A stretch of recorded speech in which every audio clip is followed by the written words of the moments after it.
மதுரை மாநகராட்சியில் வரி செலுத்துவதற்காக 500 மற்றும் 1000 ரூபாய் நோட்டுகள் பெற்றுக் கொள்ளப்படுவதால் 3 நாட்களில் 9 கோடி ரூபாய் வசூல் செய்யப்பட்டிருக்கிறது. இதுகுறித்த கூடுதல் விவரங்களை செய்தியாளர் நாகேந்திரனிடம் கேட்கலாம்.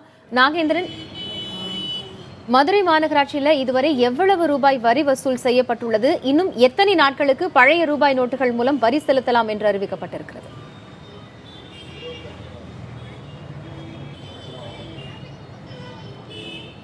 காயத்ரி, தற்போது நம்ம நின்று கொண்டிருக்கிறோம் மதுரை மாநகராட்சி மண்டலம் 2க்கு உட்பட்ட பாரதியார் பூங்காவில் உள்ள வரி வசூல் மையத்தில் தற்போது நாம் நின்று கொண்டிருக்கிறோம்.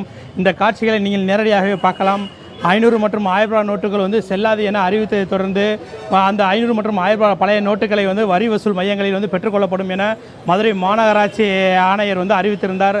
அதனைத் தொடர்ந்து மதுரை மாநகராட்சி 100 வார்டுகளுக்கு உட்பட்ட 41 வரி வசூல் மையங்கள் இயங்கிக் கொண்டு வருகின்றன. இந்த 41 வரி வசூல் மையங்களிலும் வீட்டு வரி, தண்ணீர் வரி, பாதாள சாக்கடை வரி, தொழில் வரி மற்றும் நான் டாக்ஸ் எனப்படும் இந்த கட்டடங்கள், கடைகள், வாடகை கடைகள் உள்ளிட்டவைகளுக்கு இந்த வரிகள் கட்டப்பட்டு வருகிறது. இப்போ குறிப்பாக பார்த்தோம் என்றால் கடந்த வெள்ளிக்கிழமை அன்று இந்த வரி வசூலானது தொடங்கிய அன்று ஒரே நாள் மொத்தம் 6 கோடி ரூபாய், 41 வரி வசூல் மையங்களில் 6 கோடி ரூபாய் வசூல் செய்யப்பட்டுள்ளது. இரண்டாவது நாளான சனிக்கிழமை 2 கோடி ரூபாய் வரி வசூல் செய்யப்பட்டுள்ளது. மூன்றாம் நாளான நேற்று ஞாயிற்றுக்கிழமை மட்டும் 1,23 லட்சம் ரூபாய் வரி வசூல் செய்யப்பட்டுள்ளது. இதுவரை பார்த்தோம் என்றால் 9 கோடிக்கு மேற்பட்ட தொகை 500 மற்றும் 1000 நோட்டுகளாக வரி வசூல் செய்யப்பட்டுள்ளதாக மதுரை மாநகராட்சியின் ஆணையர் சந்தீப் நந்தூரி அவர்கள் நம்மிடம் தெரிவித்துள்ளார். அவரிடம் கேட்கும் போது இதுவரைக்கும் மதுரை மாநகராட்சியில் ஒரு நாள் அதிகபட்சமாக வரி வசூலானது 70 லட்சம் வரைக்கும் தான் இதுவரை வரி வசூல் ஆனதாகவும், அதிகமான நாட்கள் கலெக்ஷன் நாட்களில் 1 கோடி தான் இதுவரை வந்ததாகும். ஆனால் முதன்முறையாக இந்த 6 கோடி ரூபாய் வரி வசூல் வந்திருப்பது இதுதான் முதன்முறை என தெரிவிச்சிருக்கார். மேலும் நம்ம அவரிடம் கேட்டபோது, சார் இந்த 1 கோடி தான் இதற்கு முன்னர் வந்ததாக தெரிவித்திருந்தீங்க, ஆனால் தற்போது 6 கோடி ரூபாய் வந்திருக்கிறதாக தெரிவிச்சிருக்கீங்க. இது பழைய வரி வசூல்களா இல்லை அடுத்த ஆண்டுகளுக்கான வரி வசூலும் வாங்கியிருக்கீங்களா அப்படின்ற மாதிரி நம்ம கேட்டிருந்தோம். அது தொடர்பாக அவர் பேசின போது அவர் என்ன தெரிவிச்சிருந்தாருன்னா, கடந்த ஒரு 25 மற்றும் 30 ஆண்டுகளாக வரி பாக்கி உள்ளவர்கள் மற்றும் கடைகளுக்கான வாடகை கட்டாதவர்கள் என அனைவரும் இந்த 500 மற்றும் 1000 ரூபாய் நோட்டுகள் வங்கியில் நின்று செலுத்துவதற்கு காலதாமதமாகும் நேரமின்மையை மக்கள் நினைத்து தற்போது மதுரை மாநகராட்சியில் உள்ள வரி வசூல் மையங்களில் செலுத்துவதாக தெரிவித்துள்ளார். அதனால் முக்கிய காரணம் எனவும் அவர் சந்தீப் நந்தூரி அவர்கள் தெரிவித்துள்ளனர். மேலும் இந்த குறிப்பாக பார்த்தோம் என்றால் அந்த 41 வரி வசூல் மையங்களிலும் மக்கள் அதிகமாக கூட்டி கூட்டமாக இந்த வரி வசூல்களை செலுத்தி வருகின்றனர். காயத்ரி, நாகேந்திரன் இணைப்பிலே நம்ம தொடர்ந்து பேசலாம். சென்னையில் ஏடிஎம்களில் மக்கள் கூட்டம் தற்போதைய நிலவரப்படி எப்படி இருக்கிறது என்பது குறித்த கூடுதல் விவரங்களை செய்தியாளர் மிருணாளினியிடம் கேட்கலாம். மிருணாளினி, ஏடிஎம்களில் பணம் நிரப்பப்படுகிறதா? சென்னையில் அனைத்து ஏடிஎம்களும் இயங்குகிறதா? பொதுமக்கள் சிரமமின்றி பணம் எடுப்பதற்கான வாய்ப்பு இருக்கிறதா? சில உச்சவரம்பெல்லாம் தளர்த்தி இருக்கிறாங்க. இது குறித்த விவரங்கள் பொதுமக்களுக்கு தெரிந்திருக்கிறதா?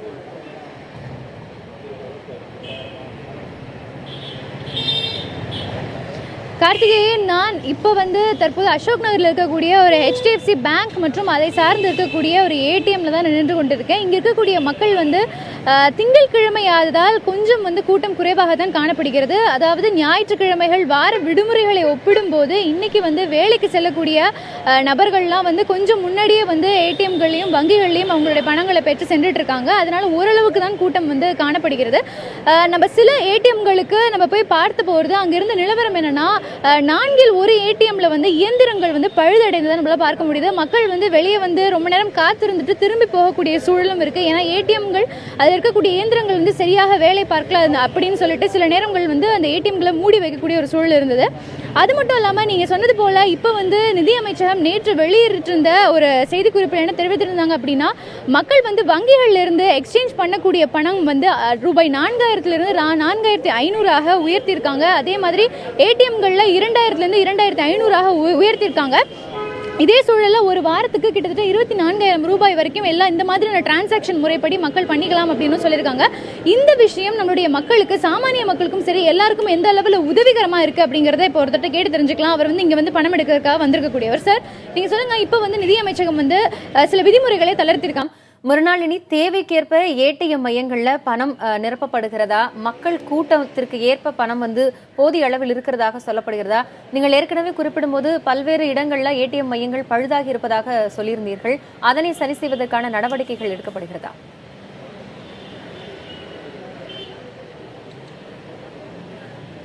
நிச்சயமா காயத்ரி, ஏடிஎம் இயந்திரங்கள் பழுதடைந்தாலும் கூட அதை சரி செய்வதற்காக அங்கே இருக்கக்கூடிய அதிகாரிகள் உடனடியாக நடவடிக்கை எடுக்கிறார்கள். அது ஒரு புறம் இருந்தாலும் மற்ற ஏடிஎம்களில் அதிக அளவிலான கூட்டத்தையும் நம்மளை பார்க்க முடியுது. ஒரு சில இடங்களில் பழுதுகள் இருந்தாலும் மற்றொரு இடங்களில் மக்கள் எந்த பிரச்சனையும் இல்லாமல் ஏடிஎம்களில் பணம் எடுத்து சென்று கொண்டே தான் இருக்காங்க. ஆனால் இப்போ நம்ம பார்க்க வேண்டிய ஒரு முக்கிய விஷயம், ஒரு நாளைக்கு வங்கிகளிலிருந்து 4500 ரூபாய் மட்டும்தான் எடுக்க முடியும் அப்படிங்கிற விஷயம். ஏடிஎம்களில் 2000லேருந்து 2500 ரூபாய் வரைக்கும் எடுக்க முடியும் அப்படிங்கிற விஷயத்த மக்கள் எப்படி பார்க்குறாங்க, குறிப்பாக சாமானிய மக்கள் இதை எப்படி பார்க்குறாங்க அப்படிங்கிறத நம்ம தெரிஞ்சுக்கிட்டே ஆகணும். என்னுடன் ஒரு நபர் இருக்காங்க, அவங்கள்ட்ட கேட்கலாம்.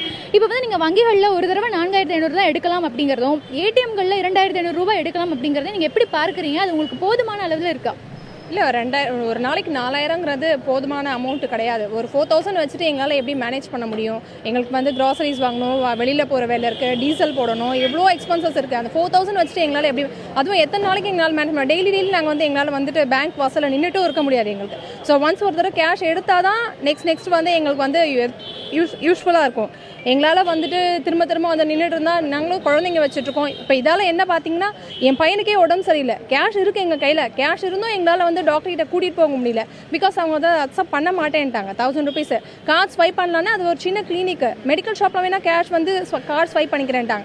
பட் டாக்டர் வாங்க மாட்டேன்னு சொல்லிட்டார். அப்படி இருக்கும்போது நாங்கள் என்ன பண்ண முடியும்? எவ்வளோ கஷ்டம் யோசிச்சு பாருங்க. அதெல்லாம் சின்ன பசங்க வச்சுருக்கோங்க ரொம்ப கஷ்டம். குழந்தைங்க இருக்க வீட்டில் ரொம்ப கஷ்டமாக இருக்குது. மேனேஜ் பண்ண முடியல, எங்களால் ஒன்றுமே பண்ண முடியல. காயத்ரி, இதான் தற்போதைய நிலைமையா இருக்கு. 4000லேருந்து 4500 உயர்த்தியிருந்தாலும் கூட அந்த 500 பெரிய ஒரு மாற்றம் ஏற்பட்டுறாது அப்படிங்கறதா இங்க இருக்கக்கூடிய மக்களுடைய கருத்தாக இருக்கிறது. மக்களின் பிரச்சனைகள் விரைவில் சரி செய்யப்படும் என்று எதிர்பார்க்கலாம். தற்போதைய உங்களுடைய தகவலை தந்தமைக்கு நன்றி மிருணாளினி. தொடர்ந்து கோவையில் மின்வாரிய அலுவலகங்களில் மின் கட்டணம் செலுத்த வரும் பொதுமக்களின் நிலை குறித்த கள நிலவரத்தை செய்தியாளர் ஐஸ்வர்யா தருகிறார். அவரோட பேசலாம். ஐஸ்வர்யா, மின் வாரியங்களில் மின் கட்டணம் செலுத்த பழைய ரூபாய் நோட்டுகள் வாங்கப்படுகிறதா? பொதுமக்கள் என்ன சொல்றாங்க?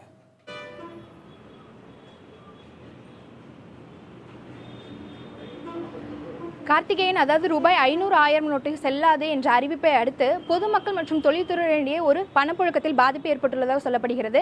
இதை கருத்தில் கொண்டு அந்த மின் கட்டணம் மட்டுமின்றி சொத்து வரி, சுங்க வரி, தண்ணி வரி உள்ளிட்ட பல சேவைகளுக்கான காலக்கெடுவை நீட்டித்து அரசு உத்தரவிட்டிருந்தது. அதன்படி இந்த மின் கட்டணம் செலுத்துவதற்கும் முதலில் 11ஆம் தேதி வரை கால அவகாசம் நீட்டிக்கப்பட்டிருந்தது.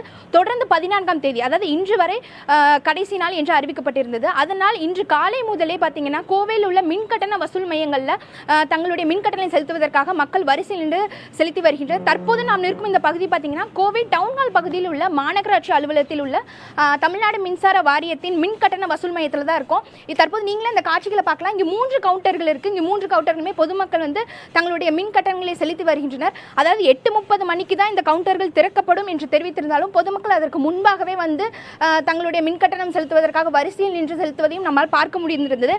இதனிடையே பார்த்தீங்கன்னா இந்த ஏடிஎம் மையங்களையும் வங்கிகளையும் பணம் பெறுவதில் சிக்கல் நீடித்திருந்தது. அதாவது சில்லறை தட்டுப்பாடு ஏற்பட்டிருந்தது. அதனால இந்த மின் கட்டண வசூலிப்பதை கால அவகாசம் நீட்டித்து தர வேண்டும் என்றும் பொதுமக்கள் தெரிவித்தனர். அதன்படி பார்த்தீங்கன்னா இன்று தற்போது கொஞ்ச நேரத்துக்கு முன்பாக இன்று இறுதி நாளாக அறிவிக்கப்பட்டிருந்தது. 10 நாட்கள் நீட்டித்து 24ஆம் தேதி வரை மின் கட்டணம் செலுத்தலாம் என்ற அறிவிப்பு வெளியாகியுள்ளது. இது ஒரு பொதுமக்களிடையே மகிழ்ச்சியை ஏற்படுத்தியுள்ளதை சொல்லப்படுகிறது. தற்போது நம்மிடையே ஒருத்தர் இருக்காரு, அவரிடமே பேசுவோம். சார், இப்போ நீங்க எதுக்காக வந்திருக்கீங்க? இப்போ இது 10 நாள் நீட்டி இருக்காங்க, அதை பத்தி தெரியுமா? அது ரொம்ப நல்லது தாங்க. அது இது இல்லை கிடையாது. இது நல்ல விஷயம் தான். இதாகவே இல்லை. இது நீங்க எவ்வளவு கட்ட வந்திருக்கீங்க, இது உங்களுக்கு தெரியுமா? இது நீங்க எப்படி பாத்தீங்க? இல்லை, முதல்ல தெரியுங்க. இது லாஸ்ட் நாள் நினச்சா, ஆனால் ஜாஸ்தி பண்ணியிருக்கிறதுனால இது முதல்ல நாங்கள் அர்ஜென்ட்டுக்காக வந்தோம். ஆனால் எக்ஸ்டெண்ட் பண்ணியிருக்கிறது ரொம்ப நல்ல விஷயம். கார்த்திகேயன், இப்போ நீங்களே கேட்டிருப்பீங்க, இந்த ஏடிஎம் மையங்களே ஆகட்டும் வங்கிகளே ஆகட்டும் இன்னும் பணம் சரியாக பெறப்படுவது நல்லதுனால அத்தியாவசிய பொருட்கள் வாங்கக்கூடிய நிலைமையில கூட பொதுமக்கள் சிரமத்துக்குள்ளாகி வருவதாக கூறப்படுகிறது.